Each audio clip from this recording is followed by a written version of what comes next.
So let's talk about a swing variable that you might never have heard of, but it's a huge separator between good players and players with high handicaps, and that's hip sway.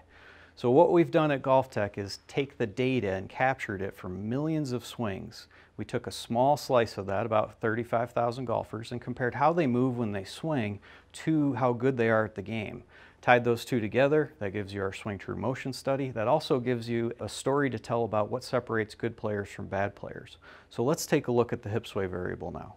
So every GolfTec lesson is taught with this hip sensor on. How this moves is a huge separator of skill.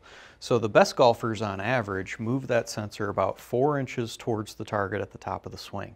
That's what they do on average. It's a great place to start if you're struggling with hitting behind the ball. Now, we're not suggesting that you move the sensor any more toward the target than that. That isn't right either. But on average, the worst players that we've tested never move the sensor far enough towards the target. So theirs is often 2 or 3 inches further away than the tour average is.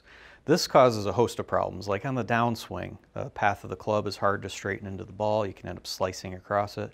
But also moving the sensor that far away from the target makes it really hard to hit the ball first, and you can hit a lot of fat shots. So if you were on your own trying to do this on the range, you could easily just set up your golf bag like you see here, put the driver head cover really close to your lead hip, and then in the backswing you're going to try to bump that head cover with the back of your hips. Practice doing that a little bit and you'll get the feel for that tour average 4 inches that we described. If you were at a GolfTec lesson, we've got some really cool biofeedback that we can use to train this move. So as he moves to the top of the swing, if he moves his hip sway near that tour average, you'll hear an audible tone. And you can practice this over and over to learn that position.